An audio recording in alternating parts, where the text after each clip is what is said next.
Students, आज के इस वीडियो लेक्चर में हम accounting treatment of bills of exchange का सेकेंड जो अकाउंटिंग ट्रीटमेंट है, discounting the bill with the bank, ये कवर अप करेंगे। ये स्टार्ट करने से पहले मैं आपसे रिक्वेस्ट करूंगी कि अगर अभी तक आपने मेरे चैनल को सब्सक्राइब नहीं किया है तो प्लीज़ चैनल को सब्सक्राइब कीजिए एंड चैनल लिंक अपने फ्रेंड्स के साथ शेयर करना मत भूलिएगा। So let's begin with the discounting the bill of exchange with the bank. तो यहाँ पर discounting the bill of exchange, इसका मतलब क्या होता है? इसका मतलब होता है, एक अगर मैं आपको सरल शब्दों में सरल भाषा में बोलूं, आपको जस्ट समझने के लिए, माइंड में रखने के लिए, तो आप ये समझ लीजिए कि है ना, जो ड्रॉवर होता है ना, वो अपने बिल्स ऑफ एक्सचेंज को, मतलब वो अपने बिल रिसीवेबल को बैंक को बेच देता है। बैंक को बेच देता है, एक तरीके से, एक जनरल भाषा में आप इसको समझ के ले लो कि वो बैंक को दे देता है। तो बैंक को यहाँ पर discounting the bill of exchange, a bill is drawn for a particular term के लिए 2 महीना, 3 महीना, 4 महीना के लिए, and the acceptor pays the amount of bill on due date. और जो बिल को एक्सेप्ट करता है, मतलब वो एक्सेप्टेंस देता है। एक्सेप्टेंस कौन देता है? तो हम पहले ही स्टडी कर चुके हैं कि एक्सेप्टेंस ड्रॉई देता है। बिल ड्रॉन कौन करता है? तो बिल है ना तैयार करता है, ड्राफ्ट करता है, ड्रॉन करता है कौन? यहाँ पर बिल ड्रॉन करता है ड्रॉवर। ड्रॉवर मतलब सेलर, और उसको एक्सेप्टेंस देता है एक्सेप्टर, मतलब बायर, मतलब जो डेटर होता है वो एक्सेप्टेंस देता है। तो यहाँ पर the amount of bill on the due date, वो पेमेंट कब करेगा एक्सेप्टर? तो ड्यू डेट, जब वो जिस उसने समय जो तय किया है उस समय पर वो बिल को है ना बिल का पेमेंट करेगा। 1 महीने बाद, 2 महीने बाद, 3 महीने बाद, जो भी बिल्स ऑफ एक्सचेंज में लिखा होगा उसके अकॉर्डिंगली। ना ड्रॉवर और होल्डर कैन ऑब्टेन पेमेंट। तो यहाँ पर जो ड्रॉवर है, मतलब या तो ड्रॉवर उसका पैसा है वो ड्यू डेट के टाइम पे रिसीव कर लेगा, नहीं तो होल्डर, मतलब यहाँ पे होल्डर का मतलब जिसके हाथ में वो बिल होगा, जिसके हाथ में उस बिल की अथॉरिटी होगी। मतलब अगर ड्रॉवर ने बैंक को दे दिया है, हम यहाँ पे वही सीखने वाले हैं, ड्रॉवर ने अगर बैंक को बिल दे दिया है, बैंक के साथ डिस्काउंट कर दिया है, तो बैंक फिर वसूल करेगी पैसा। तो यहाँ पर ड्रॉवर और holder can obtain payment from bank before its due date. तो यहाँ पर है ना, ये जो ड्रॉवर होता है, होल्डर होता है, जिसके हाथ में बिल की अथॉरिटी रहती है, तो वो बैंक से क्या करके ले सकता है? ड्यू डेट से भी पहले पैसा ले सकता है। तो उसे हम बोलते हैं डिस्काउंटिंग द बिल। उसे क्या बोला जाता है? Discounting the bill. तो फिर से मैं रिपीट करती हूँ, ड्रॉवर और होल्डर। होल्डर में कोई भी बंदा हो सकता है, थर्ड पार्टी कोई भी हो सकती है, ड्रॉवर ने जिसको वो बिल दे दिया हो, यहाँ पे एंडोसी भी हो सकता है।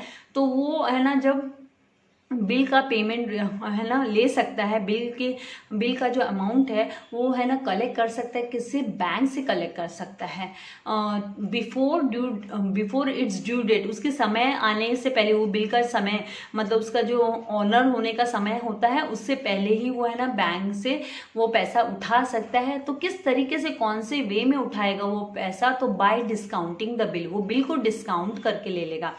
अब डिस्काउंट शब्द आते ही आपके दिमाग में क्वेश्चन आता होगा कि डिस्काउंट तो हमको पता है कि है ना कुछ कम अमाउंट पे, मतलब एक तरीके से जो उसका एमआरपी किसी चीज़ का, आप लोगों ने भी देखा होगा किसी प्रोडक्ट का एमआरपी लिखा होता है, आप परचेसिंग के लिए जाते हो और एमआरपी प्राइस लिखा होता है, और सामने वाला बंदा आपको अट्रैक्ट करता है कि 10% का डिस्काउंट देंगे।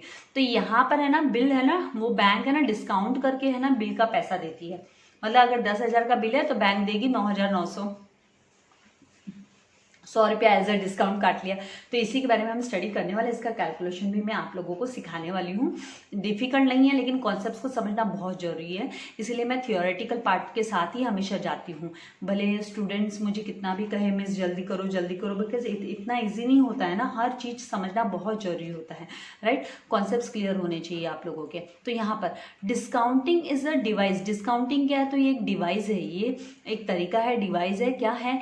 टू कन्वर्ट द बिल को कन्वर्ट करके लेना, बिल को कन्वर्ट करके लेना into present value. Present value में देखिए, बिल की मान लीजिए, जैसे मैंने आपको बोला 10,000 का बिल है, और उसकी ड्यू डेट मान लीजिए जब बैंक के पास बंदा जाता है तो 2 महीना, वो उसकी ड्यू डेट अभी भी बाकी है, 2 महीना और बाकी है। बंदा तो 2 महीने पहले पैसा मांग रहा है, बैंक को तो वो पैसा 2 महीने बाद मिलने वाला है।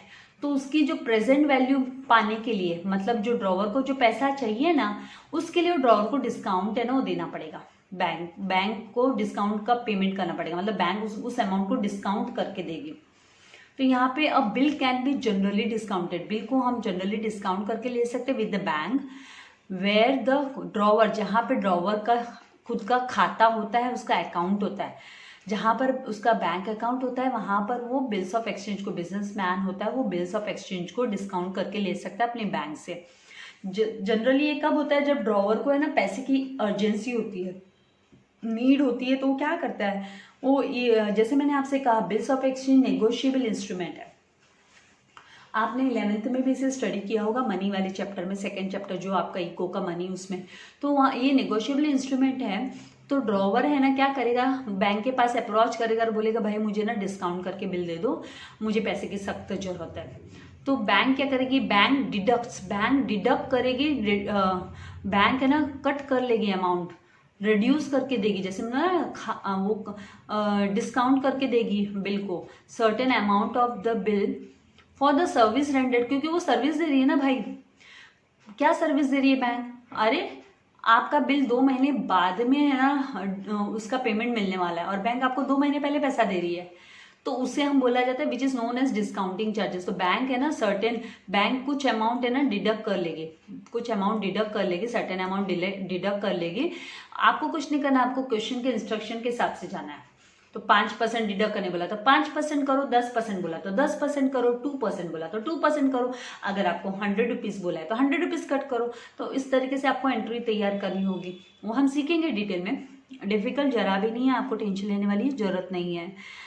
यहाँ पर फिर डिस्काउंटिंग चार्जेस ले लेगी, मतलब that is known as discounting charges. तो डिस्काउंट क्या होता है, ये एक्सपेंस होता है। ये एक्सपेंस किसके लिए हुआ, ड्रॉवर के लिए हुआ, क्योंकि ड्रॉवर ने डिस्काउंट है ना रिसीव नहीं किया, डिस्काउंट अलाउड किया अपने बिल के ऊपर। तो बिंग एन एक्सपेंस, वो एक्सपेंस होता है ड्रॉवर के लिए, इसीलिए उसके खाते से वो डेबिट हो जाएगा, इज डेबिटेड, इसीलिए वो डेबिटेड हो जाएगा। जैसे आप लोगों ने सुना होगा ना, पापा की सैलरी आ गई, मामा की सैलरी आ गई उनके अकाउंट में, तो मम्मी बोलती है हाँ सैलरी क्रेडिट हो गई, आज सैलरी क्रेडिट हो गई है, या डैडी बोलेंगे अभी तक है ना सैलरी क्रेडिट नहीं हुई है, राइट। और अगर आप है ना क्रेडिट कार्ड यूज करते हो तो शॉपिंग करने के लिए शॉपिंग मॉल वगैरह में जाते हो, तो इमीडिएटली डैडी बोलते हैं हाँ 10,000 की शॉपिंग की और अकाउंट में से है ना डेबिट हो गया बैलेंस, 10,000 का बैलेंस डेबिट हो गया, मतलब 10,000 आपके कम हो गए।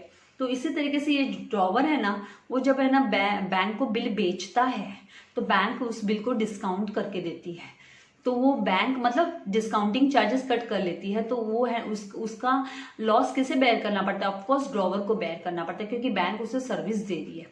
तो वो अपनी बुक में, ड्रॉवर अपनी बुक में उसको है ना उसको डेबिट करेगा, मतलब उसको एक्सपेंस करके रिकॉर्ड करेगा, जबकि बैंक अपनी बुक में उसको है ना डिस्काउंट रिसीव करके करती है, लेकिन यहाँ पे ड्रॉवर है ना वो अपनी बुक में डिस्काउंट को डेबिट करेगा। अब यहाँ पे और छोटी छोटी प्रोसीजर सीखते हैं, क्योंकि ये चैप्टर ऐसा है कि आपको इनके कॉन्सेप्ट्स है ना, इसकी टर्मिनोलॉजी सीखना बहुत जरूरी है। जैसे मैंने पहले भी आपसे कहा, सेलर मतलब ड्रॉवर, क्रेडिटर, उसे हम ड्रॉवर क्रेडिटर भी बोलते हैं, उसे सेलर क्रेडिटर। वो क्या करता है, sells the goods on credit, वो उधार में माल बेचता है। अब वो बेचता किसको है, तो ये देखो एरो मूव कर रहा है, तो वो बेचता है बायर को, जो उसे खरीदने के लिए राजी होता है, तैयार होता है, उसे बेचता है। तो है ना जो सेलर है ना वो अपनी बुक में बायर के लिए क्या लिखेगा, वो सेलर का डेटर हुआ, जैसे हम बैलेंस शीट बनाते हैं तो हम एसेट्स के अंडर लिखते हैं ना, डेटर का अमाउंट हम कहाँ लिखते हैं, एसेट्स के अंडर। क्यों लिखते हैं, क्योंकि मतलब फ्यूचर में पैसा रिसीव होने वाला होता है बिजनेस को, इसीलिए वो एसेट्स के अंडर लिखा जाता है। फिर यहाँ पे ड्रॉवर का काम क्या होता है, तो ड्रॉवर बिल को ड्रॉ करता है, ड्रॉज द बिल। किसके ऊपर ड्रॉ करता है बिल, तो ऑफकोर्स ड्रॉई पे, बायर को हम ड्रॉई भी बोलते हैं, तो वो ड्रॉई के ऊपर बिल ड्रॉ करता है और ड्रॉई उसे एक्सेप्ट कर दे देता है। तो यहाँ पर ड्रॉवर कौन होता है, ड्रॉवर होल्डर हो सकता है, हम ड्रॉवर को होल्डर भी बोलते हैं, पेई भी बोलते हैं। और एक्सेप्टर क्या करता है, एक बार बिल उसके पास आया, बिल का ड्राफ्ट आया और है ना बायर ने मतलब ड्रॉई ने है ना एक्सेप्ट कर दे दिया, एक्सेप्टेंस दे दी अपनी। तो यहाँ पे ड्रॉई एक्सेप्ट्स द बिल, तो बिल एक्सेप्टेंस के बाद में होल्डर को मिल जाता है, पे को मिल जाता है बिल वापस। उसके बाद अब यहाँ पे क्या होता है, अब देखिए, आपको समझने वाली बात है, यहाँ पे आपको ध्यान देना है। अभी होल्डर है, पेई है, वो क्या करता है, वो बैंक के पास जाता है, बिफोर ड्यू डेट जाता है, डिस्काउंट्स द बिल को डिस्काउंट करके लेता है विद द बैंक से डिस्काउंट करके लेता है, ठीक है।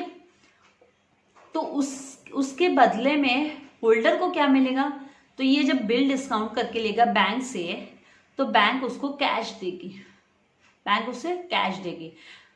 होल्डर बिल डिस्काउंट करके लेगा बैंक से, होल्डर पहुंचता है बैंक के पास और अपना बिल डिस्काउंट करके लेता है। इन रिटर्न होल्डर को क्या मिलेगा, फ्री में तो नहीं देगा ना अपना bills of exchange, in return bank उसे कैश देगी, तो मतलब होल्डर कैश रिसीव करता है, ठीक है। उसके बाद बैंक क्या करेगी, उस बिल का क्या फाड़ के रख देगी, रिकॉर्ड्स में ऐसे रखेगी, नहीं। बैंक है ना, जब उसकी ड्यू डेट आएगी बिल की 1 महीने बाद, 2 महीने बाद, तो बैंक क्या करेगी, उस बिल को प्रेजेंट करेगी मतलब लेकर जाएगी, एक्सेप्टर के पास पहुंचेगी, ड्रॉई के पास पहुंचेगी, ड्यू डेट पर, ऑन ड्यू डेट पर वो एक्सेप्टर के पास पहुंचेगी। जो एक्सेप्टर है, जो ड्रॉई है, उसको अप्रोच करेगी, बैंक उसको अप्रोच करेगी। तो यहाँ से फिर एक्सेप्टर क्या करेगा बदले में, जब उसको अप्रोच करेगी तो एक्सेप्टर उसे पैसा देगा और बैंक उसे रिसीव करेगी। एरो डाउन आ रहा है, तो यहाँ पर कैश रिसीव करेगा, बैंक क्या रिसीव करेगा, कैश रिसीव करेगा, तो एक्सेप्टर से पैसा रिसीव हो जाएगा। तो इस तरीके से है ना, बैंक है ना, वो एक एजेंट मतलब एक हेल्प करती है, प्रोवाइड करती है ड्रॉवर को। जब इमरजेंसी होती है तो ड्रॉवर अपना बिल्स ऑफ एक्सचेंज, वो निगोशिएबल इंस्ट्रूमेंट है, वो लीगल डॉक्यूमेंट है, इसीलिए वो जाकर बैंक से उस डॉक्यूमेंट को डिस्काउंट करके ले सकता है। ऐसे कोई ऐरा गैरा पन्ना लेके जाके कोई डिस्काउंट करेगा तो बैंक थोड़ा ना करके देने वाले, राइट। तो बैंक अपनी ये जो ड्रॉवर होता है, होल्डर होता है, वो बैंक के पास अप्रोच करता है, बैंक के पास पहुंचता है समय से पहले, ड्यू डेट आने से पहले पहुंचता है, बोलता है भाई पैसे की बहुत सख्त जरूरत है, डिस्काउंट करके दे दो बिल। बैंक है ना, कुछ पैसा, जैसे मैंने एग्जांपल दिया 10,000 का बिल है तो बैंक ने 100 रुपया काट लिया, 9,900 रुपया होल्डर को दे देती है बैंक, ठीक है, पेई को दे देती है। फिर है ना, ड्यू डेट पर बैंक है ना, उस बिल को, 10,000 वाला बिल है, बैंक पहुंचता है एक्सेप्टर के पास, एक्सेप्टर 10,000 का पेमेंट है ना बैंक को कर देता है, तो इस तरीके से बैंक को 10,000 रिसीव हो जाते हैं। तो इस तरीके से बैंक है ना, यहाँ पर इंटरमीडिएट यहाँ पे काम करती है, ड्रॉवर को हेल्प करती है। आई होप तो आपको ये जो डिस्काउंटिंग वाला है, discounting of bill of exchange आपको समझ में आया है, आपको कोई डिफिकल्टी नहीं होगी। धीरे धीरे प्रैक्टिस मेक्स मैन परफेक्ट, जैसे जैसे हम सम सॉल्व करेंगे, जैसे जैसे हम कैलकुलेशन सीखेंगे, more and more practice is needed, तो आप इन कॉन्सेप्ट्स को समझते जाओगे, सीखते जाओगे, कोई आपको डिफिकल्टी आने वाली नहीं है। वीडियो अच्छा लगा तो वीडियो को लाइक करना मत भूलिएगा, बिकॉज आपका लाइक मुझे मोटिवेट करता है मोर एंड मोर वीडियोस बनाने के लिए। एंड अपने फ्रेंड्स के साथ चैनल लिंक जरूर शेयर कीजिएगा। और सबसे पहले, अगर आपने सब्सक्राइब नहीं किया है अभी तक चैनल, तो प्लीज़ आप सब्सक्राइब कीजिए। Thank you very much. God bless you all dear students.